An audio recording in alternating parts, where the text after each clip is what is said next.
Assalamualaikum, halo teman-teman semua. Perkenalkan, kami dari kelompok 4 program studi pendidikan biologi yang beranggotakan Mufida Nadia, Lili Adelia Pertiwi, Kresania Sanasudin, Muhammad Fatoni, dan Sylvia Cahya Cairani. Kami di sini akan menjelaskan mengenai sistem transportasi. Disimak baik-baik ya teman-teman. Yang pertama adalah transportasi. Transportasi ialah proses pengedaran berbagai zat yang diperlukan ke seluruh tubuh dan pengambilan zat-zat yang tidak diperlukan untuk dikeluarkan dari tubuh. Alat transportasi pada manusia yang utama adalah darah. Di dalam tubuh, darah beredar dengan bantuan alat peredaran darah, yaitu jantung dan pembuluh darah. Selain peredaran darah, pada manusia terdapat juga peredaran limfe atau getah bening, dan yang diedarkan melalui pembuluh limfe. Selanjutnya, ada peredaran darah tertutup dan peredaran darah ganda. Peredaran darah tertutup adalah darah yang mengalir di dalam pembuluh darah yang saling berhubungan. Sedangkan peredaran darah ganda adalah darah yang mengalir ke seluruh tubuh dengan melewati jantung sebanyak 2 kali. Selanjutnya, organ peredaran darah.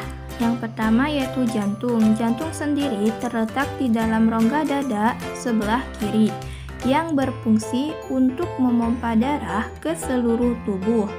Jantung manusia terdiri atas 4 ruang, yaitu serambi kanan, serambi kiri, bilik kanan, dan bilik kiri.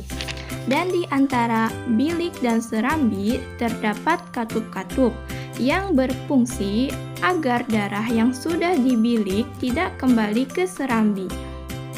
Oke, selanjutnya pembuluh darah. Pembuluh darah merupakan saluran tempat mengalirnya darah dari jantung ke seluruh tubuh dan dari seluruh tubuh kembali ke jantung.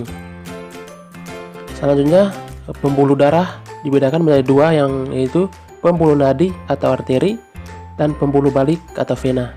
Pembuluh nadi merupakan pembuluh yang mengalirkan darah dari jantung ke seluruh tubuh. Aliran darah keluar dari jantung, membawa darah bersih atau kaya O2 kecuali arteri pulmonalis. Dinding tebal, kuat dan elastis, terletak di bagian dalam, denyut terasa jika terluka darah memancar. Memiliki 1 katup di dekat jantung. Selanjutnya, pembuluh balik merupakan pembuluh yang mengalirkan darah dari seluruh tubuh menuju jantung. Aliran darah menuju dari jantung membawa darah kotor atau kaya CO2 kecuali vena pulmonalis. Dinding tipis dan kaku, terletak di dekat permukaan kulit. Denyut tidak terasa jika terluka darah menetes. Memiliki banyak katup. Selanjutnya, di dalam pembuluh darah ada beberapa, yaitu pembuluh nadi yang paling besar yang disebut aorta. Kedua, pembuluh nadi dan pembuluh balik bercabang-cabang. Ketiga, ujung cabang pembuluh terkecil yang disebut pembuluh kapiler. Terakhir, pada pembuluh kapiler ini terjadi pertukaran oksigen dan karbon dioksida. Selanjutnya, organ-organ peredaran darah. Yang pertama, serambi kanan yang berfungsi menerima darah kotor dari seluruh tubuh. Yang kedua, bilik kiri memompa darah bersih yang kaya akan oksigen dari jantung ke seluruh tubuh. Yang ketiga, paru-paru berfungsi sebagai penyuplai oksigen ke dalam darah. Yang keempat, serambi kiri berfungsi menerima darah bersih yang akan kaya oksigen dari paru-paru. Yang kelima, vena pulmonalis itu berfungsi membawa darah yang banyak mengandung oksigen dari paru-paru ke jantung. Yang keenam, bilik kanan memompa darah kotor yang kaya akan CO2 dari jantung ke paru-paru. Yang terakhir, arteri pulmonalis mengalir darah yang banyak mengandung CO2 dari jantung ke paru-paru. Selanjutnya ada peredaran darah besar dan peredaran darah kecil. Peredaran darah besar adalah peredaran darah yang berasal dari jantung menuju ke seluruh tubuh dan kembali lagi ke jantung. Sedangkan peredaran darah kecil adalah peredaran darah yang berasal dari jantung menuju ke paru-paru dan kembali lagi ke jantung. Mekanisme aliran darah. Bisa kita lihat dari gambar, ada dua mekanisme, yaitu mekanisme peredaran darah besar dan mekanisme untuk peredaran darah kecil. Untuk yang berwarna biru, daerah yang banyak mengandung oksigen. Sedangkan yang berwarna abu-abu, daerah yang banyak mengandung karbon dioksida.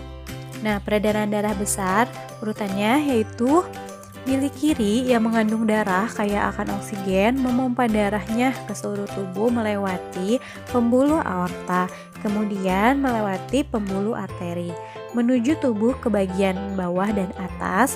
Setelah peredaran darah sampai ke seluruh tubuh, terjadi pertukaran gas oksigen dan karbon dioksida pada pembuluh kapiler. Kemudian, darah yang kaya akan karbon dioksida kembali ke jantung melewati pembuluh vena dan sampai ke serambi kanan.